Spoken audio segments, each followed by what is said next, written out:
Isaac Wade, Doctor of Pharmacy. Today, we're going to be talking about one of my all-time favorite molecules.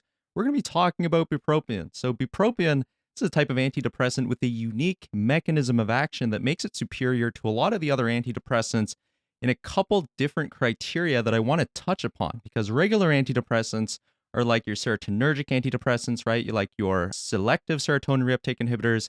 And then you also have your serotonin and norepinephrine reuptake inhibitors.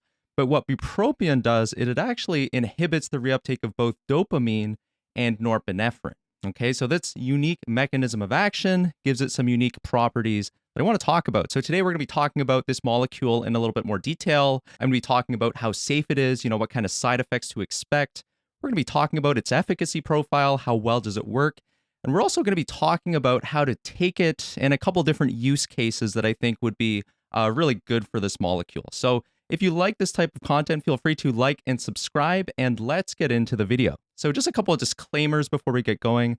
I'm not being paid by any drug companies to make this video. The information that I express in this video comes purely from the scientific literature, including the product monograph, my own personal opinion about this molecule, and then also from my own clinical experience. Another disclaimer, this video is not meant to be medical advice. This is informational purposes only.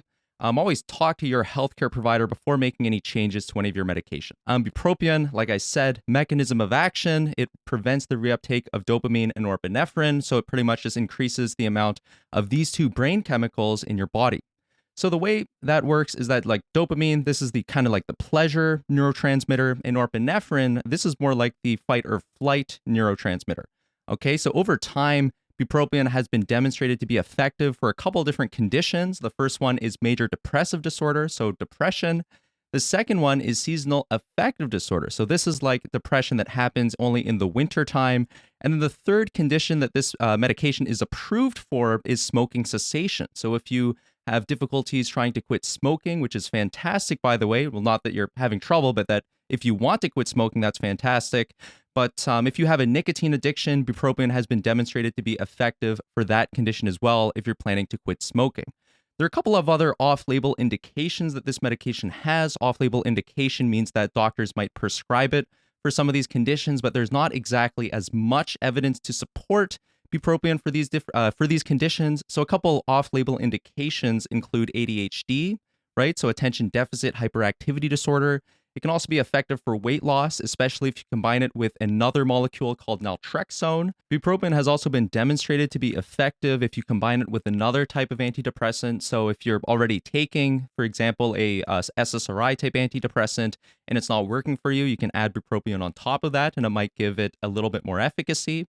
And then you can also use bupropion for sexual dysfunction that's induced by serotonergic antidepressants as well. So those are some of the off-label indications where bupropion might also be prescribed. Bupropion is going to be most appropriate for adults that are mostly healthy. There are a couple of different populations where you're going to want to be really careful if you're taking this medication. So the first one is if you have any kind of type of seizure disorders like epilepsy. If you're pregnant or breastfeeding, you also want to be careful taking this medication.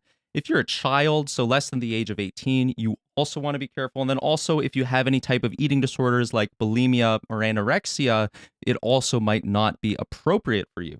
Okay, so getting into the different formulations, bupropion is available in both a extended release, so an XL, and then also as a sustained release, so an SR. The extended release you take once per day. I always advise taking it in the morning because it is more of a stimulatory antidepressant. It's going to kind of make you awake. It's going to make you activated. So if you take it in the morning, that's going to prevent some of the side effects that might happen in the evening. Like it might make it more difficult for you to sleep. So the XL you take once per day in the morning. It's going to last throughout the whole day. The SR you're going to be taking twice a day. So once in the morning, once in the early afternoon. Okay, so with bupropion, you usually want to start taking a smaller dose and then slowly taper your way up. That's going to reduce some of the side effects that this medication can often cause. So talking about side effects, some of the most common side effects that bupropion tends to cause includes anxiety. So if you're someone with a really bad anxiety disorder, it might not be the right medication for you. It might also cause difficulty sleeping, especially when you start taking it. It might cause rapid heart rate, dry mouth, nausea, and a couple different side effects, which I'm going to show on the screen right now. There are some more serious side effects that bupropion can sometimes cause. Some of these side effects include seizures. So bupropion might increase your risk of having seizures by a small amount.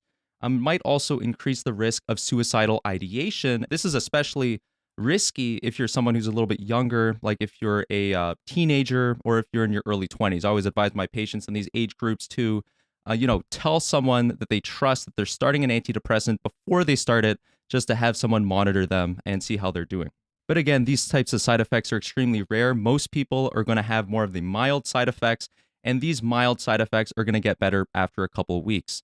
So let's now talk about why I would recommend bupropion over some of the other types of antidepressants. So what I like about bupropion is that because of bupropion's unique mechanism of action, because it's not really touching serotonin so much, it tends not to cause a lot of the side effects that your serotonergic antidepressants cause. So the first one is sexual dysfunction. Bupropion does not cause sexual dysfunction. In fact, bupropion might actually reverse sexual dysfunction that's brought on by other types of antidepressants. Weight gain is another common side effect that people have with serotonergic antidepressants, and especially some of the more sedating antidepressants. Bupropion, unfortunately, does not cause weight gain either. And then bupropion has actually been demonstrated to not cause emotional blunting to the same extent as some of the other types of antidepressants. At least that's what it seems like. A lot of my patients, they have trouble with emotional blunting when they start taking, especially some of these serotonergic antidepressants. They'll take it, they'll feel better, they'll feel less depressed and less anxious, but then they'll also have difficulties feeling happy and feeling other types of emotions as well. So this is a really common and unfortunate side effect, and it looks like bupropion might not cause the side effect to the same degree as some of the other types of antidepressants. Lastly, the discontinuation syndrome. So a lot of these serotonergic antidepressants cause discontinuation syndrome. So if you're taking it and then you stop taking it right away, or if you taper off the medication too quickly, you can have these really uncomfortable symptoms like difficulty sleeping, agitation, electric zaps. And these types of symptoms last a couple of weeks usually. Bupropion might not cause a discontinuation syndrome to the same degree as some of your more serotonergic antidepressants.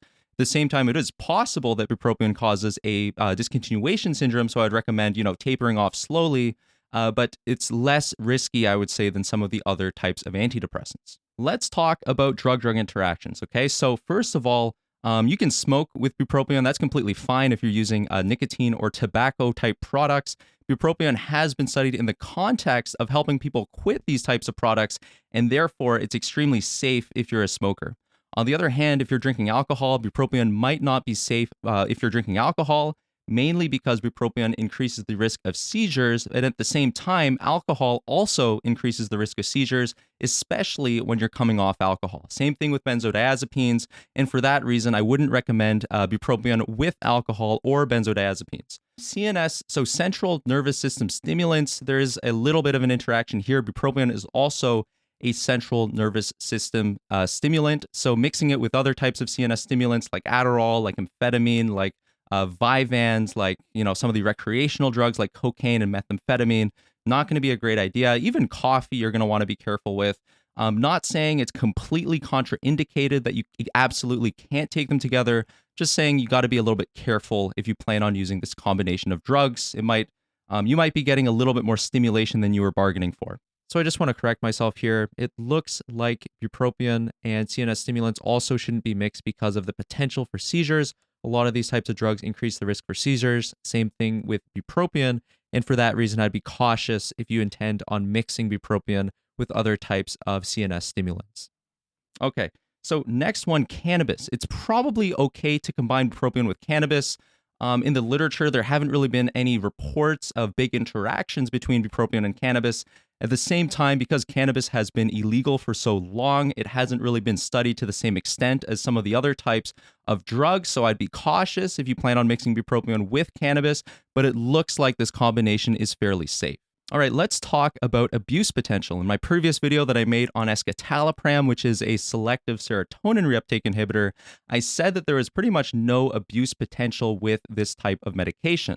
With bupropion, this isn't the case. Bupropion actually does have some addiction potential, so I would be wary of that. If you're an individual with substance use disorders, especially with a substance use disorder with a type of stimulatory drug like methamphetamine, I probably wouldn't recommend bupropion for you because it is possible to abuse bupropion.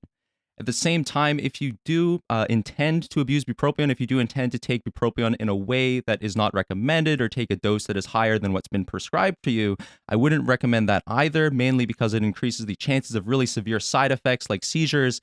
And these types of side effects are really serious and can potentially be fatal. So I wouldn't recommend using bupropion. If you do plan on using a drug for the purpose of getting a high or experiencing euphoria, I'd probably recommend going with a safer alternative like cannabis. Next, how well does bupropion work? So how does bupropion compare to other drugs in terms of efficacy? And when I talked about escitalopram in my last video, I cited a couple different randomized control trials, and I'm kind of thinking it might not be super useful to talk about these randomized control trials just because any type of drug or antidepressant that is approved, obviously it's going to be effective, more effective than placebo in a randomized control trial. So what I'm going to do instead, I'm going to talk to you guys about a really interesting study that tried to compare all of the different antidepressants in terms of efficacy, okay? So first of all, I'm just going to preface this by saying it's impossible to compare different antidepressants in terms of efficacy, mainly because all of these different studies were done in different contexts and done under different conditions with different populations. But there was one really big network meta-analysis type study that did a really good job trying to do this, trying to compare different types of antidepressants in terms of efficacy. We're going to be talking about that right now. So in this study, they took 500, more than 500 randomized control trials. Randomized control trials, by the way, one of the highest levels of scientific evidence. So really, really, really high evidence here. And what they did is they had a bunch of math wizards who crunched the numbers and used this as a way to compare the different antidepressants together. So here we've got a forest plot. Drugs on the top of the forest plot would be considered more efficacious than drugs at the bottom of the forest plot. And efficacy here was measured in terms of whether or not patients had a response to the medication. I believe this was like after 4 weeks or 8 weeks, something like that. But whether or not patients noticed a benefit from these different antidepressants. And the numbers that you see on the right-hand side are what we call odds ratios. They represent the odds that the treatment will work compared to if the patient was taking a placebo. So here's an example. Bupropion has an odds ratio of roughly 1.58, which means that people that took bupropion had on average a 1.58 times greater chance of having a response to the medication versus patients that took a placebo. Okay, now I also want to clarify one other thing you got to be careful about when you're interpreting these results. You can see these horizontal lines corresponding to each one of these antidepressants that go through the dot in the middle. These horizontal lines represent the 95% confidence intervals. And in regular layman's terms, what this means is that these lines represent the uncertainty of each of these measurements. So you can see that these lines all kind of overlap with bupropion aside from amitriptyline. And what this means is that although there's a greater chance that one of these drugs above bupropion is going to be more effective, we can't know for certain because there's just too much uncertainty. You can see these lines that represent the uncertainty are overlapping, which means that we just really can't be certain. So in conclusion, that's all I have to talk about bupropion. I hope you like this video. Just to recap, bupropion might be more effective than some of the other antidepressants in terms of a couple different side effects. Right? Sexual dysfunction, weight gain, emotional blunting, and then withdrawal symptoms as well. If you're worried about these types of side effects, I would recommend bupropion for yourself. On the other hand, if you're someone who's got really bad anxiety, if you're someone who has insomnia, if you're someone who, I don't know, gets heart palpitations or something like that, wouldn't recommend bupropion for yourself. You'd probably be better taking a serotonergic antidepressant, one of the more calming type of medication. So I hope you guys like this video. If you have any questions or concerns, or if anything that I said you disagree with, let me know in the comment section below. Thank you so much for watching, and I'll see you in the next video.